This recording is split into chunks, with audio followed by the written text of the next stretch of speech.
जैसे हमने चक्रवृद्धि ब्याज का एक सवाल ले रखा है। सवाल है हमारा, रुपये 25,000 पर 2 वर्षों के लिए 20% प्रति वर्ष की दर से चक्रवृद्धि ब्याज ज्ञात करें। इसको हम दो मेथड से सॉल्व करेंगे। पहला मेथड हम लेंगे ट्री मेथड। ट्री मेथड से सॉल्व करने के बाद में एक और जो रेशो मेथड है उससे आपको सॉल्व करके बताऊंगा। ट्री मेथड से हम सॉल्व करेंगे इसको, तो हमारा मूलधन यहाँ पर कितना है, 25,000 रुपया है ना।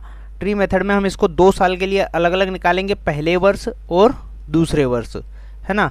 पहले वर्ष में हम क्या करेंगे, जैसे 25,000 रुपया है, इसका एक वर्ष के लिए जो ब्याज होगा 20% से, तो वो कितना होगा 20% यदि हम निकालेंगे इसका, तो इसका हो जाएगा 2 जीरो से 2 जीरो यहाँ पर कैंसिल कर देंगे हम, वो 25 दूनी 50, मतलब 50 और 2 जीरो, है ना।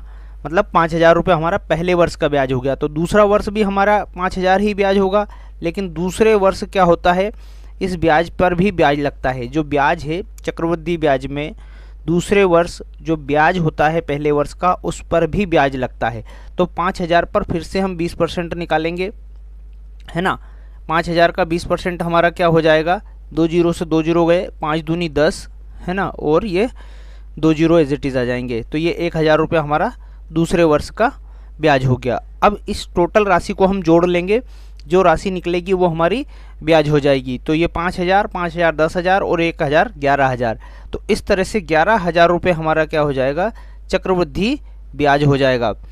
तो ऑप्शन डी हमारा यहाँ पर राइट आंसर हो जाएगा। इसको हम एक और मेथड से करके बताऊंगा मैं आपको, जो रेशो मेथड है, तो देखना, आप धैर्य बनाए रखना। जैसे हमारा सवाल है 25,000 पर 2 वर्षों के लिए 20%। अब 20% का हम यहाँ पर निकालेंगे फ्रैक्शन, है ना। 20% का फ्रैक्शन क्या होता है, 20 बटे 100, है ना। इसको सरल करेंगे तो ये हो जाएगा 1/5, मतलब फ्रैक्शन हमारा होता है 5। यहाँ 5 हमारा मूलधन है और 1 हमारा चक्रवृद्धि ब्याज है। तो अब इसको हम कैसे करेंगे, 5 से 1 बढ़ाएंगे, क्योंकि ब्याज हो रहा है ना, तो 5 से 6 होगा ये। अब जब ये 5 से 6 हो रहा है और इसमें 2 वर्ष के लिए है, तो हम इसका स्क्वायर कर लेंगे, दोनों जगह स्क्वायर कर लेंगे इन नंबर्स का। स्क्वायर करने पे ये हो जाएगा 25 और ये हो जाएगा 36, मतलब ये 25 से 36 तक पहुंच रहा है। जो राशि हमारी 25 रुपये थी वो 36 रुपये बन रही है। तो इसमें ब्याज कितना हो गया हमारा, 11 रुपये ब्याज हो गया।